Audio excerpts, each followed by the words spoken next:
Well, hey y'all, hey, it's Monday. Last week was not a good week for movement, and the weekend didn't help.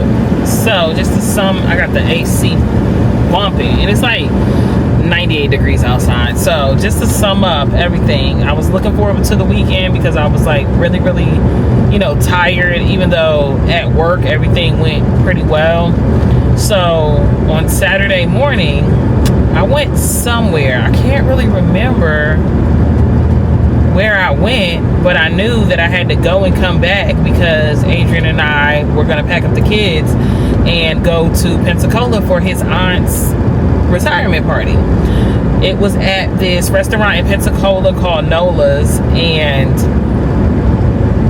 we had to be there at 5. So we left here about 2:30. I swear we got there at 4:52.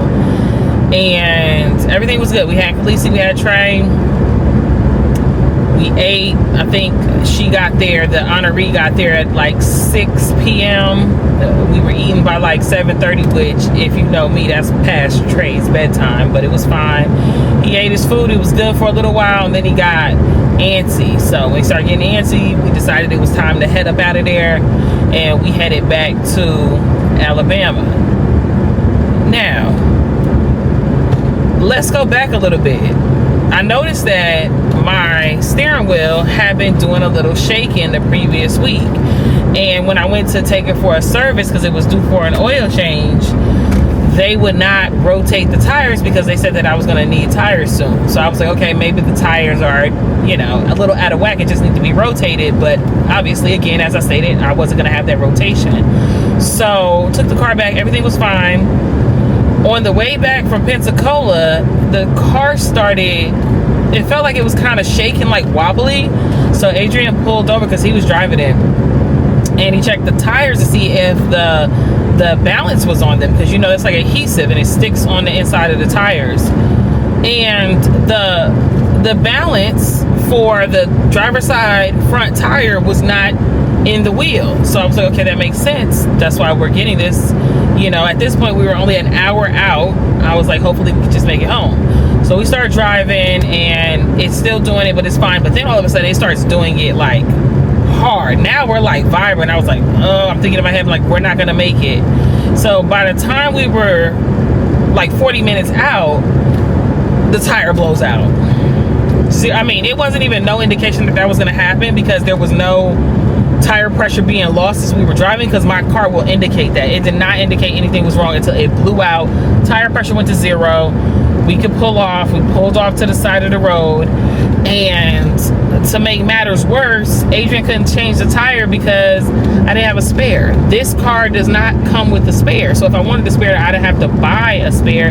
But it didn't even dawn on me to buy a spare, because if I'm not mistaken, my Honda that I had before this car came with a spare, and I want to say the Venue that I had after the Honda came with a spare. So it didn't even dawn on me that I needed to purchase a spare. It did come with an air compressor though. Didn't help us in the situation. I wound up having to go through the app with Geico and put in a claim, which literally takes minutes. It's really no hassle. And within 10 minutes, they had a tow truck company ready to come get us. The thing with the tow truck company, however, is that only 2 people can ride with the tow truck. So I was like, who we gonna call? Not Ghostbusters. So Adrian had some people he could call. I had some people I could call. So I called my friend. She's single. She doesn't have any little kids or anything. So I was like, let me call her first, and then if she fails, then we could just go back and forth. Y'all, I called her. She answered on the first mother flipping ring, which I was so happy about that, because she happened to be up, and I told her I needed a big favor, and if she could come scoop me and the kids. And I told her where we were, which she's familiar with it. It was still 40 minutes out. Do y'all know, while I was still on the phone with her, she was up and headed out the door Oh my God. Like, I am just so grateful for that. So just when that happened, the app for Geico said that they were going to be there within like 40 something minutes. So essentially, my friend Loretta and Geico, I'm saying Geico, but it's a tow truck company, we're going to be arriving at the same time. So Adrian wouldn't even have to really wait by itself. You know, we was out on that highway. You know, it ain't no street lights, y'all. It's pitch black. And if it had not been cars on the road, I mean, you can't see nothing. Of course, we got headlights, but you get what I'm saying. So Loretta got there. Adrian got Trey's car seat together. We switched everything out. We were headed on the road. Within minutes, Adrian was texting me that the tow truck company was there. And, you know, they were on their way. So by the time we make it home, I get the kids inside. Now it's after midnight, y'all. Trey never went to sleep. Khaleesi dozed off for a little while, but he was just wide open. Got inside, gave them a snack, and then I had to move Adrian's car out of the driveway so the tow truck company could get my car in the driveway. So did that. Geico paid their portion. We wound up having to pay $80 for the tow, which I guess wasn't bad for like 40 something miles. I don't know, because I don't have to have my car towed often, but I'm just glad it was only like 80 bucks. So then, okay, that's fine, we're home. I'm so glad to be home, y'all, just because it's like, it wasn't chaotic, but it's just life be lifing, right? So we got to figure out about this tire. The next day, Firestone is open, which we were finding out if they were going to be open on Saturday night. They were open, so Adrian gets up 8 o'clock when they open to go to Firestone. So he had to go there, purchase the tires, and then take one of the tires back to the house so that he could change my tire so he could drive it to Firestone and they could put the other 3 on. Whatever the case may be, right? And then after they put the other 3 on, they would have to balance it. Because when you buy the tires anyway, like the labor and all that is included, I guess, whatever. So he gets the tire, brings it back to the house, he changes it. They don't have the other 3 tires I need in stock, so they have to drive 30 something minutes up the road to another Firestone to go get the other tires. So they was like that they were gonna call him when they got him. Mind you, I told you he got up out the house around 8 o'clock. They didn't call him, I want to say, until like 12:30. And then at which point he took my car back somewhere after 12:30, and you know, they changed the tires, balanced the tires, did all the things. Now, while he was doing all that, I did meal prep. So I got up in the morning and I not only meal prepped for myself, but I meal prepped for him, which kind of turned into like an all-day thing. And I have the tendency, I think I move slower than he does, because when he does it, he'll meal prep for both of us, and it's not an all-day thing. He done mowed the grass and did all this other stuff. For me, it was an all-day thing. Now, I will admit that we did get some sweet potatoes this weekend, and that was, you know how long they take to bake in the oven. And I like to make sure mine are good and mushy in the middle. So we're talking about like an hour and 30 to an hour and 45 on the sweet potatoes whole in the oven. So that took up some time. And then other than that, you know, just putting the rice in the rice cooker. Well, I put quinoa. I had some quinoa. I put that in the rice cooker. I did Brussels sprouts. They're a little bit time consuming sometimes. But I'm just saying, when I looked up, it was, oh, I also did laundry. Okay. So I was doing that kind of stuff. I was straightening it up. I also took off my nails because I had some polygel nails that I did. I took those completely off, which turned out to be a headache because polygel does not come off easily. It's not like acrylic where you can just soak it and it's going to come off. No, it's not. Like, you really have to soak it and then scrape it off, which led me to the conclusion that I'm just over at this point. Maybe I'll be back to it at another time, but like polygel laying acrylic, even though I could do it, and even though I did really love it, I just don't now. I'd rather just make my press-on nails and glue them on using regular old nail glue, or doing the Apres method with the gel glue in the lamp. Okay, that's what I'd rather do. Now, the thing about I know I'm on a tangent, but the thing about the Apres method with the gel is that you have to put those on clear, and then you have to actually do the nails while they're on your hand. I don't have a problem doing that if I'm gonna just do polish. It maybe glue some little 3D something on or whatever.